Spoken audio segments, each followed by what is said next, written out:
Hi, everyone. I'm here with Dr. Sarah Myhill, who is a chronic fatigue expert, and I have her book with me right here. It is a wonderful, wonderful book. It's called Diagnosis and Treatment of Chronic Fatigue Syndrome and Myalgic Encephalitis. It's mitochondria, not hypochondria. And I love that little tagline. It's really, really cool. And I want to talk to you more about why that is in this interview. But thank you for being here. Thank you for speaking with me. My pleasure. To give people, to kind of get started, I would love if you could just kind of introduce yourself and talk a little bit about your background and how you got into this. Oh, okay. I qualified at medical school in 1981 and then went straight into National Health Service general practice. And I've always been a curious sort of person, and I always want to know the reason why somebody's got a symptom. So if somebody comes to me with blood pressure, why have you got blood pressure and you haven't? If somebody comes with headache, why have you got headache or why haven't? So that is the whole key to medicine, to ask the question why. And it rapidly became apparent to me that medicine, actually Western medicine, is not about us looking at root causes, it's all about symptom suppression. And so headache becomes paracetamol deficiency, high cholesterol becomes statin deficiency, depression becomes SSRI deficiency. And and the trouble with that is you prescribe drugs, you just get side effects, and the whole thing snowballs up. And that's why Western medicine is in crisis at the moment, because we're not addressing root causes. So I started asking the question why, and initially got interested in allergy, things like asthma, migraine, which are obviously allergic conditions, and doing elimination diets and so on. But the elephant in the room, the big symptom that people coming to me with was fatigue. And the awful thing is the medical profession has got very little to offer patients with fatigue. And they just get palmed off. And it was quite clear to me that nobody was thinking mechanisms and asking the question why. Now, of course, that was 35 years ago, and I came at things in a rather disconnected way, if you like, because that person was helped by a wheat-free diet, and then somebody got better when they got their Lyme disease treated, and then somebody else had their dental amalgams removed and improved. So there wasn't any real logical framework. And so my first job, I suppose, which was to establish a logical framework for the symptom of fatigue. And the bottom line is it's a really important symptom. We all suffer from fatigue. If we didn't suffer from fatigue, we'd work all day, all night, all day, all night, and we'd all be dead within 2 weeks, because nobody has survived that long without sleep. So we have to listen to our symptoms and abide by them. And again, from a purely logical perspective, fatigue is the symptom we experience when energy demand exceeds energy delivery. I don't know if you're familiar with the work of Charles Dickens, but there's a wonderful character in there called Mr. Micawber, who's talking about income. And one of the things he says is, income 20 shillings, outgoing 21 shillings, result misery. Outgoing 19 shillings, result. So, and it's exactly the same with energy. So when it comes to fatigue, we have to look at both sides of the equation. We have to look at the mechanisms by which the body generates energy, and then we have to look at how the body is spending energy. And in thinking about energy generation, a very useful analogy is to think of the body as a car. And I've used this for 30 years with my patients, and they love it, and they can pick up and understand the analogy straight away. But essentially, for your car to go, you've got to have the right fuel in the tank. It's no good putting, petrol in your diesel engine or vice versa. And so I talk a huge amount about diet and gut function, because it's a combination of those two things that gets the fuel, the right sort of fuel, into the bloodstream. And then we have to look at the engine of the car. And there's my interest in mitochondria, because mitochondria, essentially, they take fuel from the bloodstream, they burn it in the presence of oxygen to generate energy. That's exactly what the engine of a car does. Yeah. Our engines are called mitochondria, and every living cell in the body has got mitochondria. The mitochondria stop, that cell dies instantly. You turn the energy supply up, and the cell is dead. And the interesting thing about mitochondria is they're a common biological unit throughout nature. Every living creature is powered well, every eukaryote that is powered by mitochondria. So mitochondria, my dog is the same as the mitochondria in my pet frog, and birds in the air, and so on. So it's a fundamental biological unit. And then those mitochondria, they have to have oxygen coming to them, and that's a function of the heart and the circulation. And we all know that patients with anemia or heart failure present with chronic fatigue. It's one of the symptoms of that. Mm-hmm. Then we have to look at how the mitochondria are controlled. And essentially, the thyroid gland is the accelerator pedal of our car, and that tells how fast the engine goes. And then they have the adrenal gland, which is the gearbox of the car, and that allows us to gear up in response to stress. So, if a saber-toothed tiger jumped out at me, my gearbox would go into overdrive, pour out adrenaline, I'd run the fastest mile I'd ever run in my life, because that's a life-saving situation. But I'd pay for it subsequently. Right. That is not sustainable long term. And so many patients I see run their whole life on the edge, in high gear, in high stress mode, in high output mode, and it's just they can't maintain that long term. And so often it's a combination of that high stress life, and then they get the viral infection, or the, as I call it, the last straw that breaks the camel's back, and they trip over into chronic fatigue syndrome. Mm-hmm. So that's how I'm thinking with respect to energy delivery mechanisms. And then we have to have a look at how energy is spent in the body. Now, one of the figures that astonishes me is how much energy we spend on just staying alive. About 2/3 of all the energy we generate is just about staying alive. Basic brain function, basic heart function, basic liver function, basic gut function, and so on. Which means we only have about 1/3 left to spend on having a life, which we spend. And of course, I always think that spending energy is like spending money. It's good fun. We love spending energy. We love going for walks. We love, being creative and doing things. But when you spend energy in the world of work, then suddenly there's less and less available, for life at the end of the day. So, but there are two common holes, as I call it, in that energy bucket, and I always address these issues with my patients. The first is the emotional hole. And we all know that if we are emotionally stressed by a bereavement or a divorce or some stressful life event, it's just shattering. We're exhausted by that because so much energy is consumed mentally in dealing with that. But the biggest hole that I see is what I call the immunological hole. If the immune system is busy, it uses up a vast amount of energy. How do I know that? If I give a normal, healthy person flu, they're bedbound for days and sometimes weeks. So the immunological hole is a very large one. And in respect of that, I'm thinking of allergies.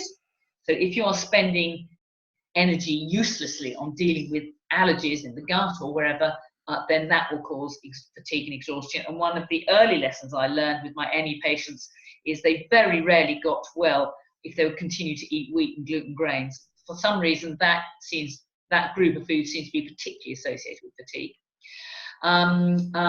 Then there's the infectious hole, and we know that many patients with fatigue syndromes are fatigued because their immune system is dealing with some sort of chronic infection, which might be Lyme disease, it might be chronic mycoplasma infection, it might be tuberculosis, or whatever. So we have to think about that. And in that respect, asking what the circumstances were when they started with their fatigue is very helpful. Mm. And you're probably aware of work by Dr. Martin Lerner, who's demonstrated many cases of ME triggered by Epstein-Barr virus. He treated them, for Dr. Lerner, he died 18 months ago, but often I use antivirals to reduce the viral load in the body, and that is the trick that allows patients to get well. And we don't have to use drugs for that. There are herbal preparations which are also proven effectiveness. So, and then there's the autoimmune. Some autoimmune conditions will present with the fatigue syndrome. So that's the overall, global strategy that I use for treating all patients. Beautiful. So one thing I just want to point out to people watching is what I really love about your work is basically what you just explained. This is a very comprehensive, holistic perspective where you're taking a lot of factors and a lot of different mechanisms and a lot of different systems of the body into account. Mm-hmm. And one of the things I find with a lot of other practitioners out there is they tend to be kind of myopically focused on one particular mechanism. So, it's all about the adrenals, or it's all about the thyroid, or it's all about the autoimmunity or the inflammation. And, they're very fixated on that one thing. And there's something weird about us humans that we seem to want to gravitate towards explaining things through just one mechanism. And, I just love that, the engine analogy and all the car analogy, I should say, where you're breaking it down to different parts of the car and different corresponding to different body parts and systems of the body. One thing that I would like to ask you actually in this general context of fatigue is kind of to separate out chronic fatigue syndrome versus adrenal fatigue. And do you really subscribe to kind of the adrenal fatigue model? And do you think the adrenals are a primary cause of fatigue in most people? No, I don't think I don't think it's a primary cause, but it's certainly part of the equation. You see, people often come to me with lists of symptoms, and they say, oh, and this is typical of adrenal fatigue, or oh, this is a typical of poor thyroid function. Oh, these are all my mitochondrial symptoms. But actually, it's the whole picture. It's all about poor energy delivery, because if energy delivery is impaired, as a result of diet, gut, mitochondria, thyroid, adrenal, a whole lot, then that will present with any symptom you care to name. So obviously physical fatigue, but for example, a very common symptom is variable vision. People get blurred, ME suffer from blurred vision. And the reason for that is that the muscle that controls the lens in the eye, if you impair energy delivery to it, it can't contract, and therefore you can't focus your eyes. So so that would be typical. Again, growing hair, growing skin, growing new layers of the gut requires a lot of energy. And guess what? If you give somebody chemotherapy, which damages mitochondria and energy delivery mechanism, something awful, the hair falls out, the skin is damaged, the gut is damaged, the immune system is damaged.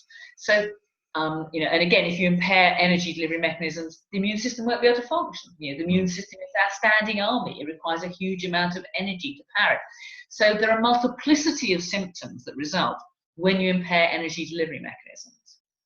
On the other side of the equation, the immunological hole in the bucket, if you like, the immunological hole happens when the immune system is activated, you produce inflammation.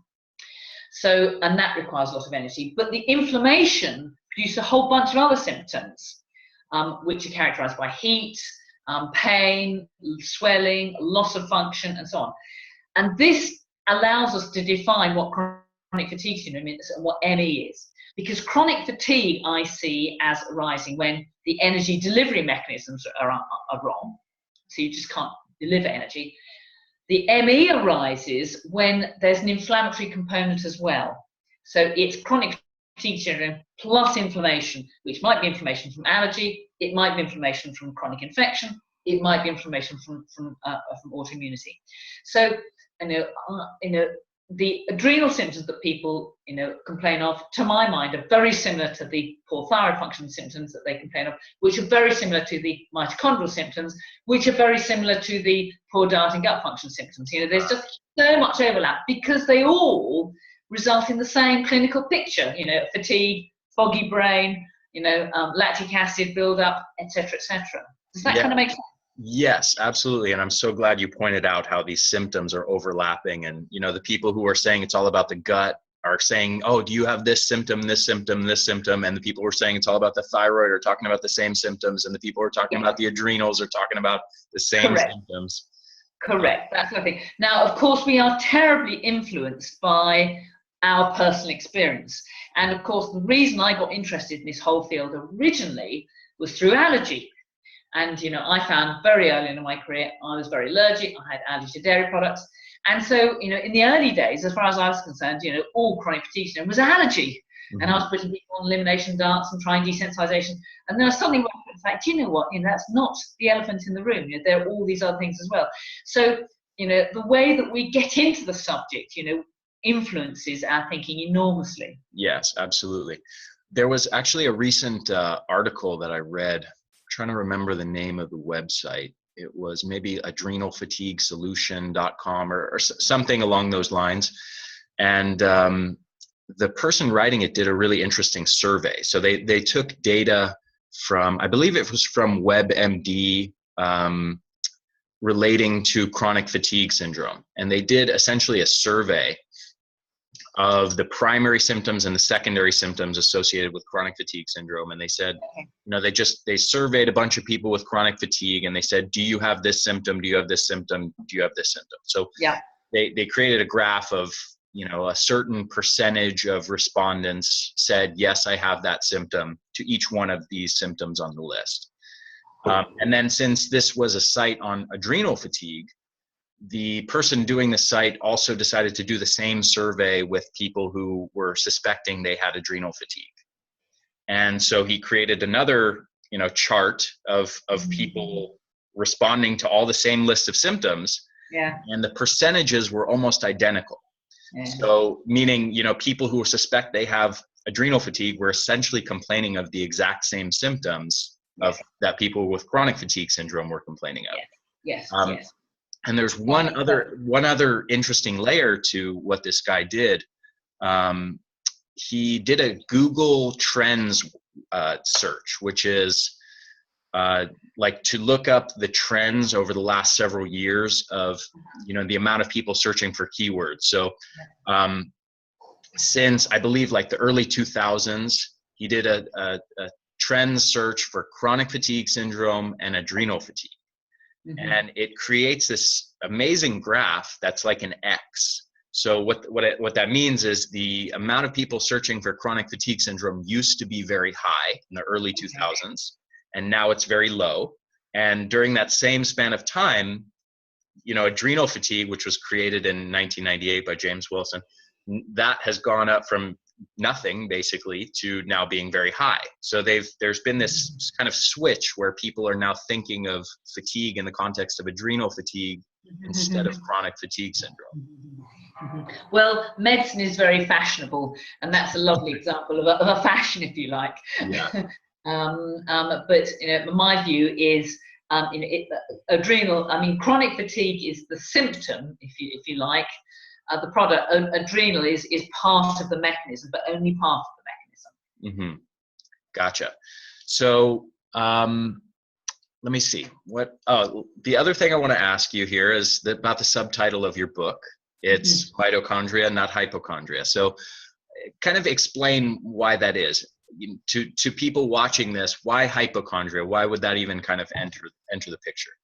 Well, because the shameful thing is that the general perception amongst the medical profession is still that it's a psychological disease. And whilst you and I know that there is a whole bunch of science out there clearly showing it's neurological, it's physical, the perception amongst the doctors is that it's in the mind. And the reason they do that is because of intellectual idleness. They cannot be bothered to sit down and work out mechanisms because they don't do that for the rest of medicine either. Yeah. And so to say, I think that's so. I put that title in specifically to illustrate that point. But going back to the early 2000s, that's when I came to the view that mitochondria had to be involved in some way in chronic fatigue syndrome.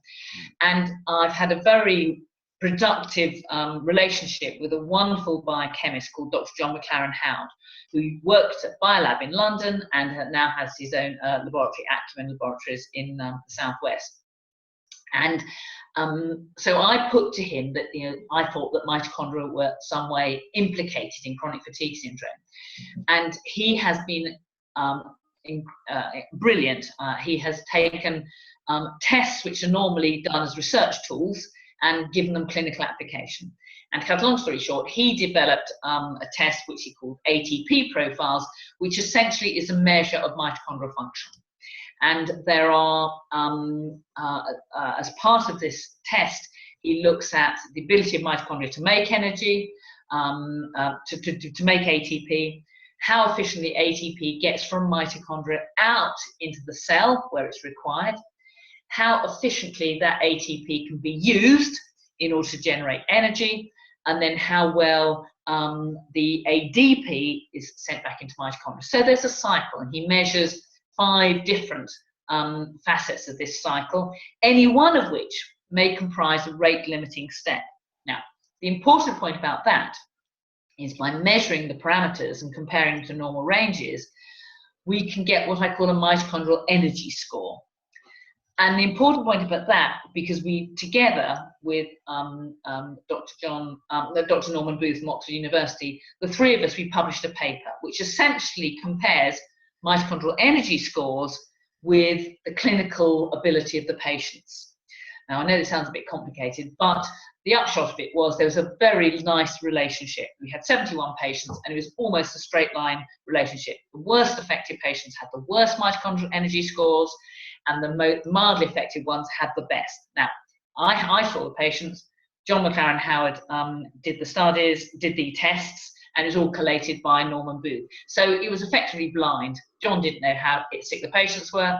I didn't know what the energy scores were. So, you know, I know it was an audit, but it was effectively blinded.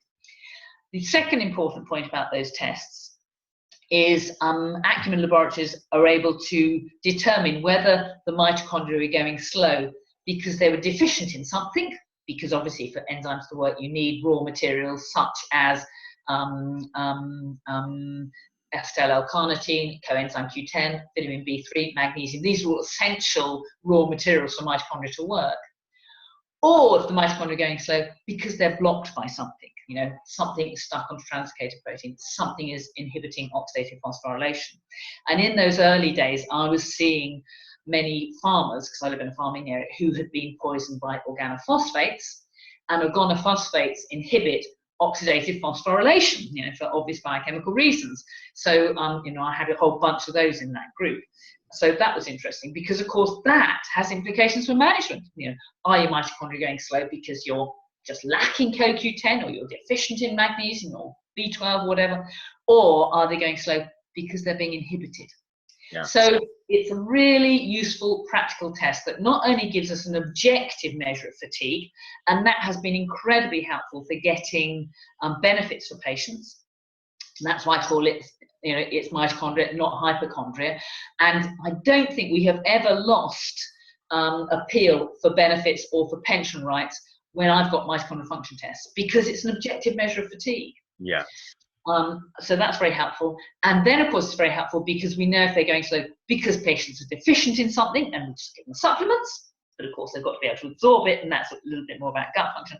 Or because they need to do some sort of detox regime to get rid of the toxic metals, to get rid of the dental amalgam that's, you know, the mercury that's inhibiting their mitochondria, or whatever. So it has really important implications for management. Yeah, beautiful. And just to sum up kind of one important point of what you just said, you know, chronic fatigue syndrome is something that used to not have any real objective diagnostic measure of if somebody actually has a real physiological problem.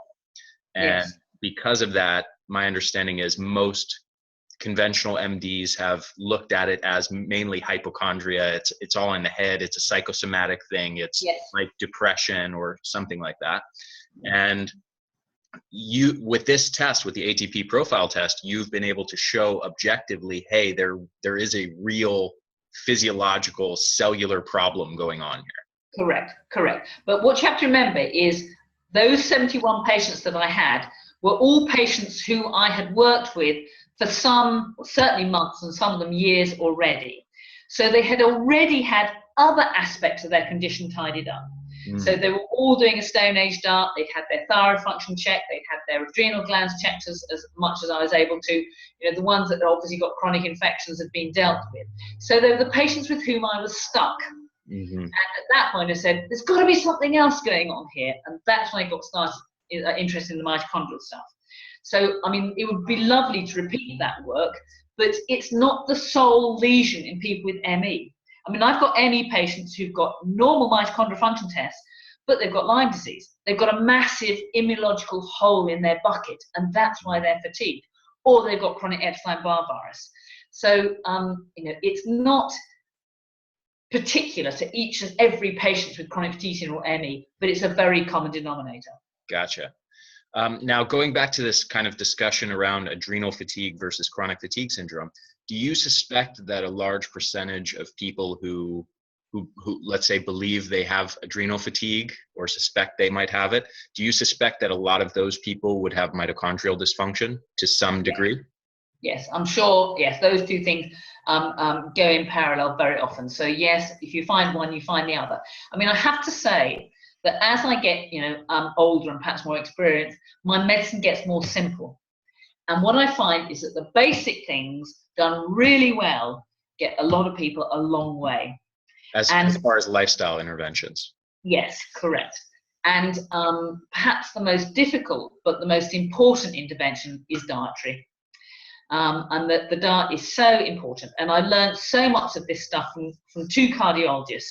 One, a guy called Stephen Sinatra, who is an American cardiologist, who uses, I learned so much about mitochondria from him because he was treating his heart failure patients with CoQ10, D-ribose, magnesium, all the stuff that I was using. Yeah. And of course, patients with severe ME, they are in heart failure. Don't be any doubt about that, because they cannot deliver energy to their heart. Their hearts cannot beat powerfully as a pump, and they're in a low cardiac output state. And of course, that compounds everything else, because if your heart isn't beating powerfully as a pump, you can't get the oxygen to your mitochondria, you can't get the fuel to your mitochondria. So, there are lots of vicious cycles here. Anyway. Yeah, that was an interesting part of the book that I found fascinating, where you're kind of talking about the heart as being very central. And my understanding is because the heart is so rich in mitochondria, it's kind of one of the first things to fail when mitochondria start to fail. Correct. The heart is 25% by weight mitochondria. That's massive. Yeah, it's got a big engine there. By contrast, skeletal muscle is 20%, weight by mitochondria. Why? Because the heart can't fail. It's got to have lots of mitochondria to make sure it beats night and day, unrelentingly and without rest. But the two interesting things I've learned from Dr. Sinatra, and also an Italian cardiologist called Dr. Gabriele Segura, is that the preferred fuel of mitochondria are ketones. They work much better with ketones. Now, I learned a lot more about ketones from the athletic world, because what the top athletes find is that their performance is greatly enhanced when they're in ketosis. Several reasons for this. First of all, if you're running ketones, it means you're burning fat. It means you have a much bigger fuel supply in the body, because the fat in our body will keep us running for miles and miles and miles and miles. If athletes are powering their body with carbohydrates, they don't have enough reserves in the body to last them more than about, if they're doing a marathon, about 17 or 18 miles. And in this country, athletes running on carbohydrates, if they don't top up with sugar or a carbohydrate sometime during the race, they hit a wall about 17 or 18 miles. They just run out of energy. If they're in ketosis, that doesn't happen. And the further advantage to the athletes running on ketosis is that if you are storing fuel in the body as carbohydrates, as glycogen, that has an osmotic pressure. It has a water load that comes with it. So they're carrying an extra maybe 1 or 2 kilograms of water in order to store that glycogen. And so therefore the power load ratio is not in their favor, because they're carrying more weight than they would otherwise need to. And there's a really interesting story here, if you can bear with me. During the first Gulf War, the soldiers who were working the front line were told, you're going to be out there unsupported, possibly for up to 5 days. So everything you need for the next 5 days, you've got to be carrying with you. And what the soldiers chose to do, understandably, was to carry ammunition, and at the expense of food. And so by days 3, 4, and 5, they were hungry because they were running on carbohydrates. They didn't have the food with them. And most of the cases of friendly fire, death by friendly fire, took place from those half-starving soldiers in the front line.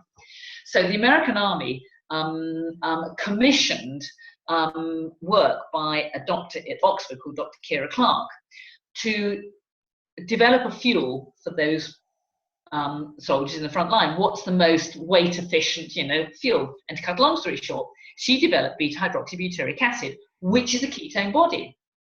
And having developed that, she then tested it on top athletes. So she took top cyclists, top, runners, top swimmers, and she said, and this is the fuel you need. And she fed them, I think it was 80 mils, 3 times a day of beta-hydroxybutyric acid. Now, remember, these are all Olympic athletes at the top, and they improved their performance anything between 7 and 15%. Now, that is massive. That's the difference between an also-ran and a gold medal. Mm-hmm. So not only are ketones a very desirable fuel, they are actually performance enhancing. So coming back to my chronic fatigue ME patients, the starting point for treating all my ME patients is a ketogenic diet, which cuts out the major allergens. And those major allergens are gluten, grains, dairy products, and yeast. So I probably waffled on a bit too long now. But the point is the PK, the paleo ketogenic diet, done really well, gets an awful lot of people a long way.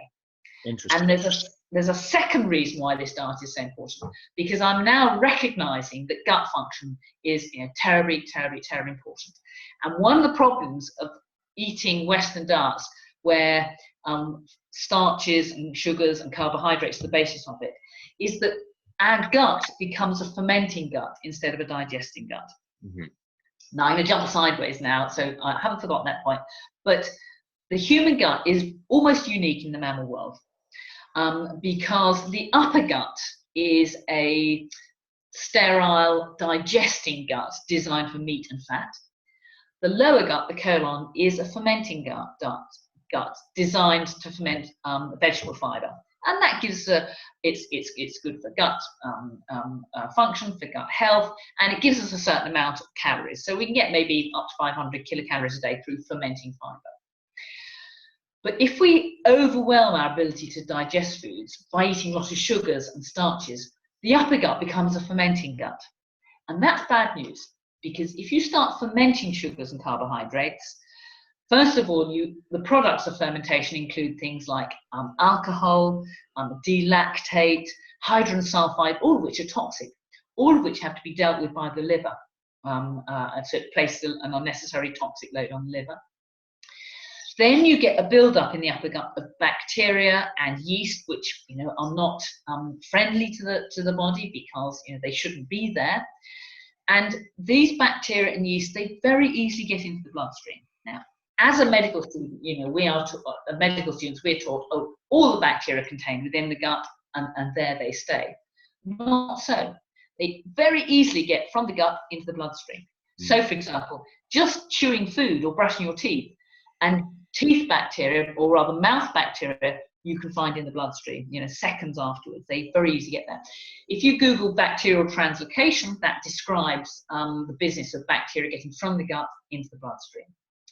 Now, thankfully, we don't get a septicemia and die every time that happens. The immune system is pretty good at dealing with that. They can get excreted in via the kidneys, and we pee them out. In fact, urine is not sterile. It has a bacterial load. It has a yeast load. But problems arise if the body sensitizes to those bacteria and those yeast.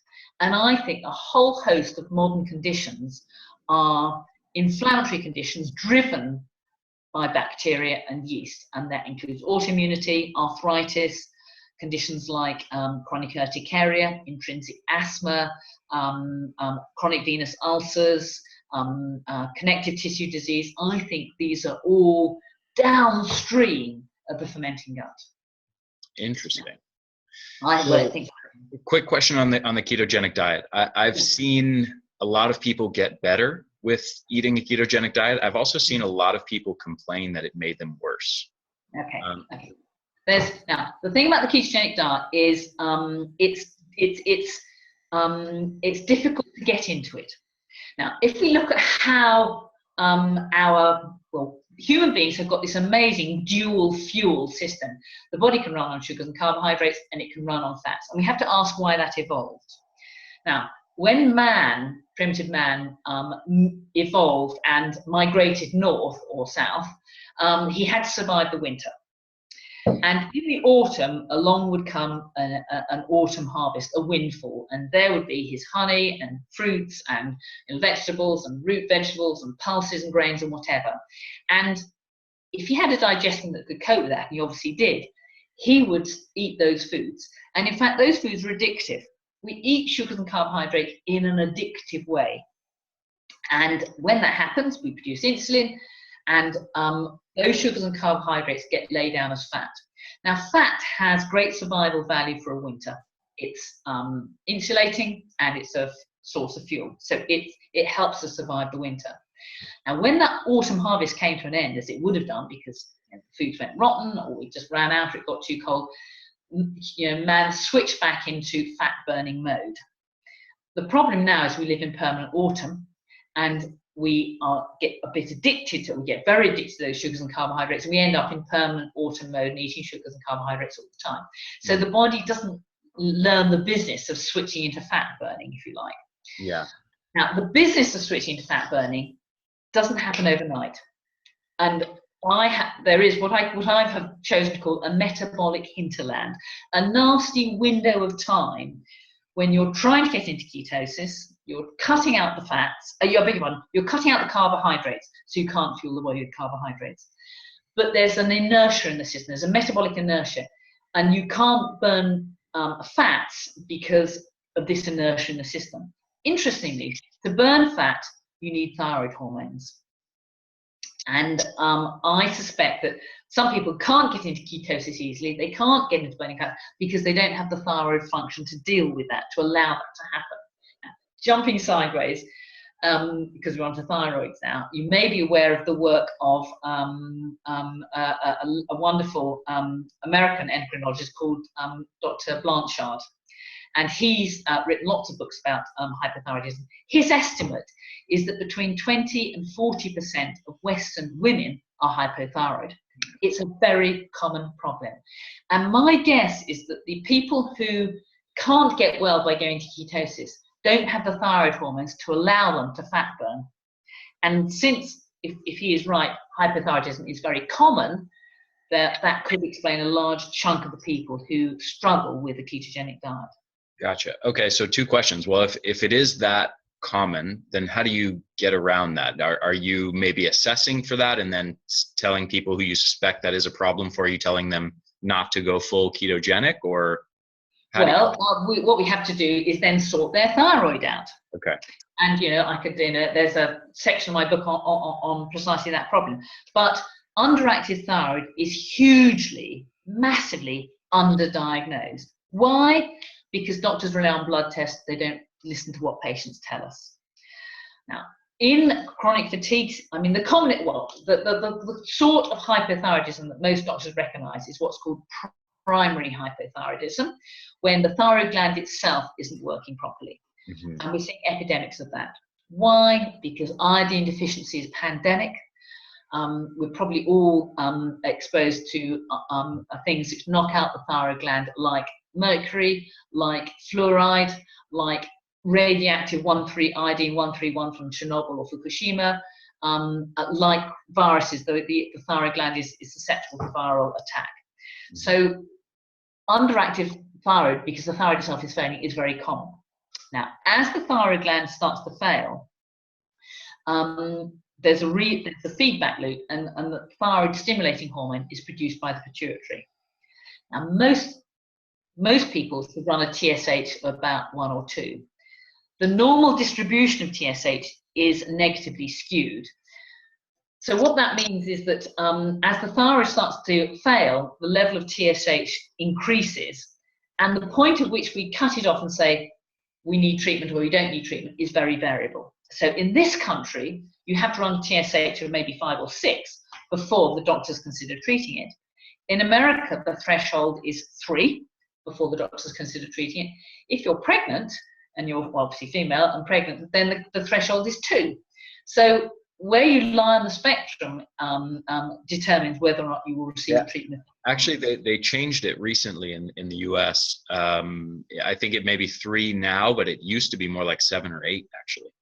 That's correct. But I mean, that's reflection of how common, the symptoms that people are suffering when their TSH is, so-called normal. Yeah. But the commonest sort of hypothyroidism I see in my ME patients is more to do with the pituitary gland. It's what we call secondary hypothyroidism.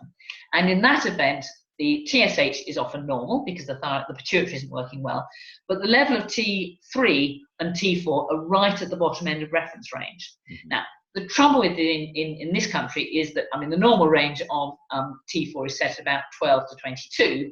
If your level of T4 came back at 12.1, you'd be told it's normal. You don't need thyroid hormones. Guess what? You might feel much better running at 22, which is the reference range. Yeah. And in fact, recently, a professor of endocrinology in this country, a guy called Anthony Toft, who's based in Edinburgh, he stated in his book, and some people don't feel well until they're running a T4 of 30. Wow. So looking at the actual level of T4 in the blood is a really important part of this. Gotcha. And then jumping sideways, the next possibility has to do with T3, because actually T4 is the inactive hormone and it's T3 which is the active hormone. Now, to convert from the inactive T4 to the active T3, you need minerals like selenium, like iron. And guess what? Deficiency of that is extremely common. So I always like to measure a T3. Some people don't feel well until they're taking preparation that includes T3, and that's where natural desiccated thyroid is extremely useful. So there's another wrinkle. Yeah. And then we have another group of problems with thyroid, which has to do with thyroid hormone receptor resistance. Now, let's jump sideways to diabetes. I'm sure in America it's the same in this country. We're seeing an epidemic of diabetes at the moment. And some people are saying, by the year 2030, maybe 50% of the population will be diabetic. It's extremely common. But the interesting thing is, when you measure levels of insulin in these patients, they're normal. Well, that doesn't make sense. You'd expect there to be an insulin deficiency. And of course, the medics aren't asking the question, what's going on here? They're just calling it, this is insulin resistance diabetes. So the insulin's there, but that of course begs the question, why are we getting resistance to the insulin molecule? Now, the recently published book, the Oxford textbook of diabetes and endocrinology, lists all the mechanisms for insulin resistance. And guess what? It's all our old friends. It's mercury, it's organophosphates, it's pesticide residues. It's chemicals that are causing insulin resistance. And in fact, this was all flagged up when, I don't know if you recall, but some years ago, there was a fire at a chemical factory in Svesa in Italy. And all these nasty toxic chemicals, organochlorines, dioxins were poured into the air.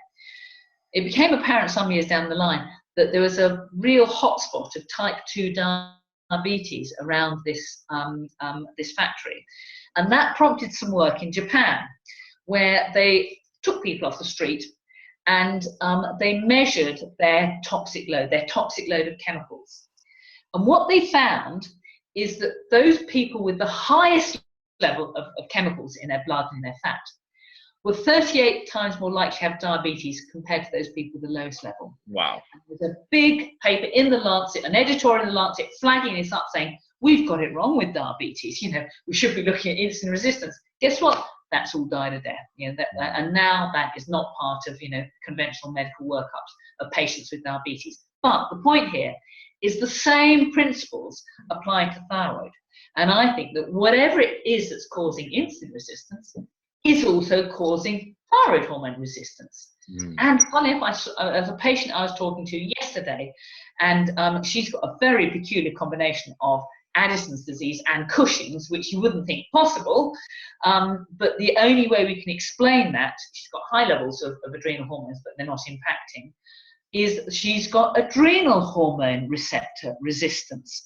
So it may be that we are messing with our hormone receptors because of the toxic loads that we're all experiencing, because we live in a polluted world. Yeah, absolutely. So let's jump back to mitochondria, if you don't mind. And I know we brushed over some of things related to that with now toxins, the gut, thyroid issues. But talk to me a little bit more about some of the bigger causes of why mitochondria dysfunction. Okay. Well, probably the major causes are nutritional deficiencies. If you don't have the raw materials for enzyme systems, for oxidative phosphorylation, for chemiosmosis, for Krebs citric acid cycle, if you don't have the raw materials, they're just going to go slow. And what Acumen now offer are, as part of the profile, is measures of levels of acetyl L-carnitine, levels of coenzyme Q10, levels of magnesium, which may or may not need correcting in order for the mitochondria to work well. Now, I don't think, now thinking, well, what are the important supplements?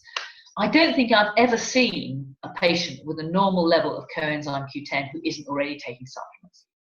CoQ10 deficiency seems to be extremely common. So if somebody couldn't get the test or couldn't access the test, I'd say, well, whatever else you do, take ubiquinol, which seems to be the most biologically available form of 100 or 200 milligrams a day. Potential for harm, zero. We can only do with CoQ10. And I think about CoQ10 as the oil of the engine. For the biochemists, it's a very important electron donor and receiver within the respiratory enzymes on the mitochondrial membranes. So CoQ10 is really, really important. Again, acetyl L-carnitine. I think of that as the nozzle of the fuel pipe that takes fuel from the bloodstream and from the cell cytosol and delivers it into mitochondria. It allows acetate groups to get from the cytosol into mitochondria by what's called the carnitine shuttle. So carnitine sticks onto an acetate group, gets into mitochondria, delivers the acetate group, gets converted back into carnitine, and then goes back out. So it's another little, as a shuttle that delivers fuel into mitochondria. And then magnesium. I think of magnesium as the spark plug of the engine. It's such an important cofactor for so many enzyme reactions. If you haven't got the magnesium there, the enzyme just isn't activated and doesn't work. And there's a very particular vicious cycle here. Because believe you me, I've been struggling with magnesiums, for decades. In the early days, the test we all use for magnesium, and still do test, is a red cell magnesium, which is a level of magnesium within cells. And in my chronic fatigue syndrome patients, it was always low. Now, there's a particular vicious cycle here, because if magnesium is low within cells, then it's very hard work to get the magnesium. Well, there's just not enough magnesium for mitochondria to work. Now, about 40% of all the energy generated by mitochondria does nothing but power the ion pumps. Kicks sodium out of cells, drags potassium in. Kicks calcium out of cells, drags magnesium in. So if the mitochondria don't go slow, the ion pumps don't work. If the ion pumps don't work, you can't get magnesium into mitochondria, and therefore the mitochondria goes slow. So there's a very obvious vicious cycle here. When you become deficient in magnesium, everything starts to spiral down. And I think that explains why magnesium injections are often helpful. Because if you inject somebody with magnesium, you spike the levels in the serum, only for a short window of time. And during that window of time, the concentration gradient is less. It's easier to get magnesium into cells. And suddenly, the mitochondria can get the magnesium they couldn't previously. And so suddenly they start to work a bit faster. And as they work a bit faster, the ion pumps work a little bit better, and you suddenly get magnesium in. And it's been my clinical impression for decades that sometimes the injections of magnesium will kickstart the mitochondria in a way that taking it orally or transdermally or by nebulizer just doesn't do. Interesting. So what else? So we've got nutrient deficiencies. What else kind of screws up mitochondria? Vitamin B3 is a very important cofactor. We need vitamin B3 as the raw material to make NAD, which is how the first bit of energy generation is Krebs citric acid cycle, and it takes NAD and converts it to NADH, and it's NADH which drives chemiosmosis. So it's a very important intermediary. And again, in the early days, when we were still looking at what's going to be the best test of mitochondria, John McLaren Howard at Biolab measured levels of NAD, and there's actually quite a good correlation between NAD levels and the level of fatigue. Again, so NAD levels and magnesium, again, I think if you just measure those two, it's quite a useful indirect measure of mitochondrial function. Interesting. So, On that note, if I can interrupt real quick, are you familiar with the supplement that's come out recently called Niagen? is that the NADH? It's geez, I'm forgetting it's a B3. It's a B3 product, is it? No, it's well, actually, it might be related to B3. It's nicotinamide riboside, I think. Okay, well that will be, well, nicotinamide is the B3 bit. Right. It's so my guess it'll be, we're singing from the same hymn sheet there. Yes. Yes. Yeah. So it's kind of it's like the hot new aging supplement on the market. They're well, the logic for that is that it will help mitochondria. And the interesting thing about mitochondria, and I don't know if you're aware of some wonderful work or wonderful books by a guy called Nick Lane. He writes beautifully, and one of his early books was Mitochondria, Power, Sex and Suicide. Remember that? The Meaning of Life, yeah. Correct. Well, mitochondria are responsible for why we have sex, why we have males and females, for power, obviously, as we've discussed, and also cell suicide. So mitochondria determine our longevity. And a lovely illustration of this is the Dolly the sheep story. So stop me if you heard this, but Dolly the sheep was the first cloned sheep. Now, she was cloned from her mother's mammary cells. And those cells, of course, her mother was 6 years old when Dolly was cloned. And so the mitochondria that Dolly acquired had already aged by 6 years. And interestingly, Dolly the sheep died age 6, which is half the age she should have died at. Oh, wow. And I think she died because her mitochondria aged. She was born with mitochondria that were already 6 years old. Oh, wow, interesting. I remember hearing about that in the news when it happened, but I had never heard that story. Well, I don't know if that's right or wrong, but it squares with the idea that mitochondria are responsible for our longevity. Right. And none of us will live forever because mitochondria are slowly aging. But my view is, if you look after your mitochondria, you will improve your longevity. So and chronic fatigue syndrome is almost like an accelerated aging, isn't it? Many symptoms. I mean, I had a patient who came to see me the other day. And when I asked her to describe her fatigue, she said, well, it's like my grandmother, I have to behave like I'm 90 years old, I have to push her around, don't go very fast, so I'm very creaky. That's yeah. By the way, have you seen Robert Naveau's work? About? He's at University of California, San Diego, and I think he's the head of like the Institute for Mitochondria or something, but he came out with a huge paper, I think in the last couple of years, called the cell danger response. Have you seen that?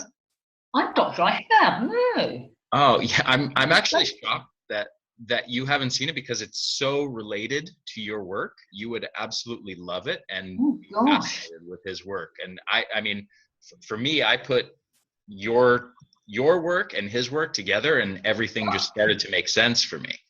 And so I was certain that you must have.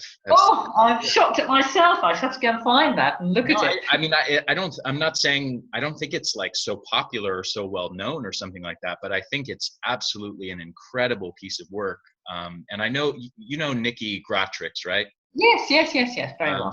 So she's a friend of mine. And she and I both found this paper from Robert Naveau, and we were like, both of our minds were blown, and just between your work and his work, everything for both of us just kind of clicked and started to make sense. One of the cool things, kind of to sum up his work very, very simply, and hopefully I do justice to it by summing it up in this way. But the basic idea of it is toxic insults of various kinds, whether toxins or nutrient deficiencies or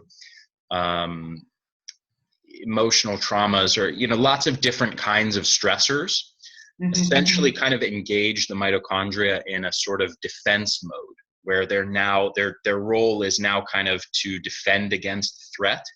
And the basic idea is, the more that you kind of put that stress load on the mitochondria, the more you put them in defense mode and take energy production mode offline. Yes. And I mean, it just obviously fits perfectly with everything that you're talking about. Yes. Yeah. Well, that would make perfect sense. Whether mitochondria shut themselves down consciously, or it's an inevitable result of translocated proteins being inhibited, or mitochondria. One of the interesting things about the ATP studies that John McLaren Howard did is that there's if mitochondrial energy falls below a certain level, I mean, well, there was a very obvious cutoff of mitochondrial energy. If it falls below that level, it triggers cell suicide. Mm-hmm. So, and if you think about it, that makes perfect sense. If the cell doesn't have the energy delivery mechanisms, it's going to be damaged and cause massive problems to the body. So it just commits apoptosis. And that is triggered by cytochrome C, which is one of the respiratory enzymes. Yeah. So the mitochondria, commit suicide, if you like, in order for the greater good. And my guess is that the muscle wasting of age is all about that. Yeah. Muscle is lost with age, and that the mechanism of that is cell suicide by mitochondria because of poor energy delivery mechanisms. Yeah. So what I'm saying to my aging population is take the mitochondrial package. You can't do any harm with it, and you will improve energy delivery mechanisms and protect against muscle loss and bone loss and heart muscle loss and glandular loss and brain loss and everything else loss. Mm-hmm. Yeah, beautiful. So we've talked about nutrient deficiencies as far as that relating to kind of inhibiting the mitochondria. What else is causing mitochondrial problems for people?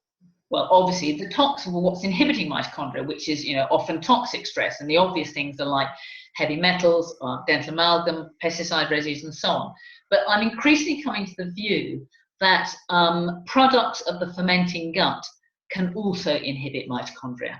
Right. And of course, those products, yes, of course, alcohol. And guess what? I love alcohol, but if I have a glass of wine, it wipes out all my mitochondria because I just want to sit down and have a snooze. Gut fermentation and hydrogen sulfide, of course, is a product of the fermenting gut. But another product of the fermenting gut is just bacterial endotoxin, just the toxins from bacteria themselves. And another fascinating statistic has to do with how much energy different parts of the body use.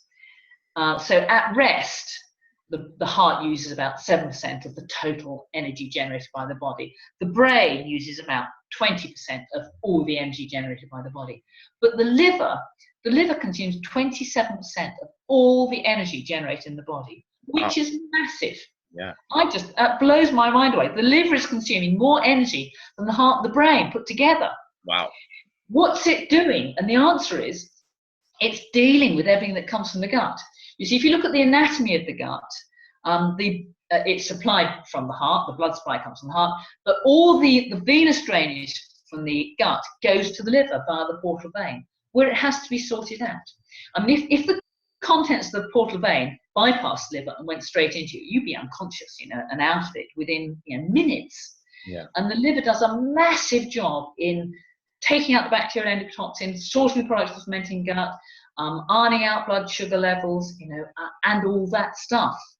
And that requires a vast amount of energy. Now, if you offload the liver, if you reduce the work the liver has to do by eating a paleo ketogenic diet, then you've got energy to spend in other parts of the body. Beautiful. Okay.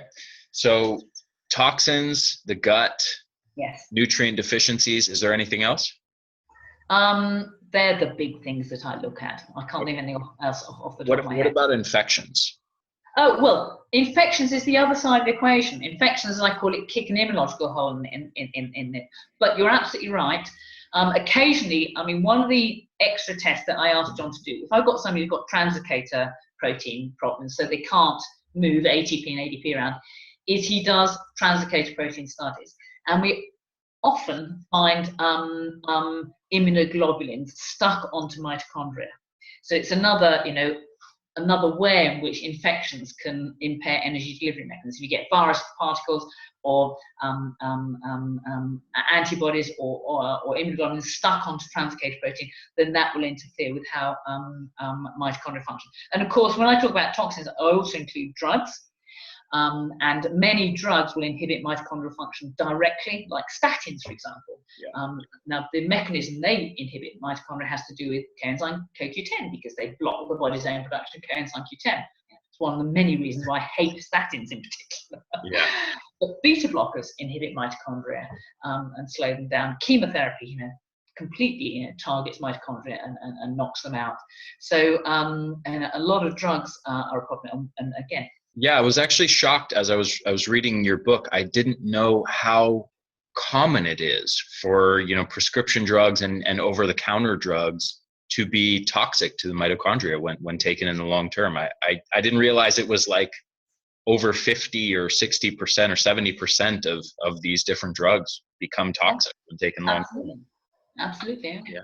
And it's amazing to think how many people, as they get older and start to have medical problems, I've seen so many people who are on 10 or 12 or 15 or 18 different prescription drugs. Shameful. It's absolutely shameful. But this is what happens when your physician doesn't think causation, doesn't ask the question why. We can suppress this symptom with that drug. I mean, another of my particular hates are the acid blocking drugs, like the omeprazole, proton pump inhibitors, or the H2 inhibitors like ranitidine or Zantac or whatever you call them. Because if you knock out stomach acidity, that's real bad news. It's a major risk factor for fermenting gut, because we need acid in our stomach to stop it fermenting in order to digest protein. B, we can't digest protein without acid there. You need to hydrolyze it with protein first. C, you can't absorb minerals. So if you are having if you can't produce stomach acid, you can't absorb the magnesium, the zinc, the selenium, which are all essential cofactors. And in fact, those drugs, they're all risk factors for osteoporosis. Now, I routinely ask my patients, if they come with proton pump inhibitors, did your doctor warn you that this is a major risk factor for osteoporosis? No. Never had them say yes. Wow. And I'm now, I don't know, I was talking to a friend of mine who's an oncologist, and he was saying that the fastest growing cancer in this country is esophageal cancer. And I think it's to do with proton pump inhibitors. Why? Because as soon as you fail to sterilize the upper gut, you get a fermenting upper gut. And a great many tumors are driven by infection. We know Helicobacter pylori will drive stomach cancer, but many viruses, particularly herpes viruses, drive a whole range of tumors. And my guess is that the fermenting gut is a major risk factor for esophageal cancer, for stomach cancer, and for colon cancer. And you're tying that down back to proton pump inhibitors? Because proton pump inhibitors greatly increase your risk of fermenting gut. Because the biggest risk. You're not able to sterilize the upper gut as well Correct. without the acidity. Correct. Okay, gotcha. So to jump back to infections real quick, I've heard, it seems to me that there's quite a lot of differing opinions on infections. Some people seem to believe they're kind of the crux of everything when it comes to chronic fatigue syndrome or many other conditions.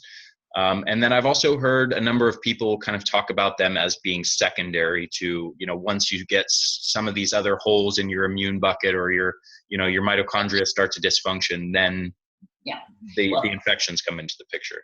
Well, both sides are right.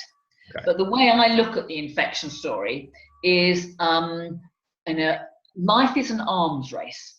You and I are a free lunch for bacteria, viruses, yeast, parasites, worms, a whole lot, that would love to make themselves at home in our extremely comfortable bodies. It's nice and warm there. There's lots of water there. There's free food. Yes. So we are just a perfect target. And our whole body, we have defense against that. We have skin. We have saliva, which is acid. We have stomach, which is acid. These are all major defenses against infection. But if we compromise those defenses, and a major way would be by taking drugs, for example. So, if you don't acidify your stomach, then you're much more prone to getting infections in there. If you render yourself deficient in micronutrients, so your immune system can't fight, lack of zinc, lack of vitamin C, is a major risk factor for infection. So, it's a constant battle that we should never, let the defenses down. the trouble is we have become anesthetized that battle by antibiotics and vaccinations. We think we've won the infectious disease battle. We think they're not a problem anymore. All we have to do is go and see our doc, and we'll get injected or get some pills, and that's that. But all those things, I mean, those are very important tools, don't get me wrong, but they're just postponing the inevitable. And there will be a plague coming along. Now, what it'll be, whether it'll be Ebola virus or Zika virus or West Nile fever or whatever, or I don't know, but there will be a plague come along.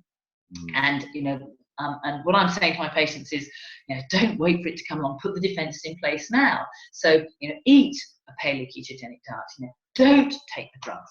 Do your best to live a clean life so you're not poisoning yourself with all these various toxins. Make sure you get a good night's sleep. Put all these things in place now. So the treatment regime for my chronic fatigue ME patients is exactly the same as my let's stay well regime for people who are otherwise fit and healthy and want to live to their full potential for as long as they can. Yeah. Because basic fundamentals are the same. And an incredibly useful tool, which again is ignored by a medical profession, and but one used increasingly, is good old vitamin C. Now, there's a lovely story about vitamin C. It's humans, fruit bats, and guinea pigs can't make their own vitamin C. Now, the reason my dog Nancy doesn't get scurvy is because she can make, just by eating pure meat diet, is because she can make vitamin C herself. Humans lost that ability somewhere along the line in evolution. And what that means is that we're all vitamin C deficient. Now, the recommended daily amount of vitamin C is what I call the Let's Stop Scurvy dose. It's 30 milligrams a day, which is completely inadequate. Doesn't do any good at all. We should be taking much higher doses. Now, you're probably aware of the work of Linus Pauling, who is the only guy to win 2 Nobel Prizes of his own bat. He wasn't part of a team of scientists he won. He devoted the latter part of his life to vitamin C, to ascorbic acid, and maintained that many modern conditions, heart disease, cancer, are simply caused, and premature aging, just cause lack of vitamin C in our diet. And he was a great advocate of taking big doses of vitamin C. And this I advocate almost as a routine now for my ME patients. Why? Because it helps cure the fermenting gut, because it acidifies the upper gut. It greatly facilitates the digestion of protein and the absorption of minerals. It's as you gradually increase the dose, you become much more tolerant of it, and therefore you get much more into the bloodstream. It's a really important starting point for treating all infections. And guess what? It's cheap. Everybody can access it. It's incredibly safe. And it dovetails beautifully with the paleo ketogenic diet, with the nutritional supplements, with the stuff to support mitochondria, and so on. So vitamin C is a really important part of our defense. Gotcha. Okay, so we've gone a little over an hour. I don't want to take too much of your time here, but I would love if you could just wrap up with maybe kind of the 3 to 5 top strategies that you have for increasing energy and overcoming fatigue. Okay, well, one thing we haven't talked about at all is sleep. So my view is it's diet, it's the paleo ketogenic diet. It would be a good package of nutritional supplements, which allows the fact that modern diets are deficient and also feeds mitochondria, in particular CoQ10, vitamin B3, carnitine, and magnesium. D-ribose. And D-ribose, what Stevenson Archer describes as his awesome foursome. Yeah. Good quality sleep, really important. And of course, pacing activity. Now, it's the most boring part of treating people with ME, but the fact of the matter is we all have to pace our activity. I would love to work, 24 hours a day, but I know I can't do it. So getting that work lifestyle balance right, when you've got enough energy to do the work, and then adequate rest periods and good quality sleep. And this is particularly important with people who have ME, because if they exceed the ability of their mitochondria to produce energy, they switch into anaerobic metabolism. In anaerobic metabolism, you produce lactic acid. Well, A, lactic acid is painful. B, getting lactic acid back to pyruvate requires a huge amount of energy. And C, lactic acid inhibits mitochondria directly. So, constantly overdoing things and not pacing well is real bar to recovery.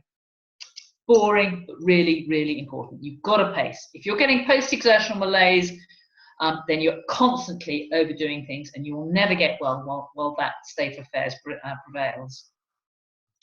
Wonderful. So on that note, this has been absolutely a pleasure, and it's so wonderful, after having read your book and being so impressed with everything, it's so great to actually talk to you in person and get to hear it straight from you.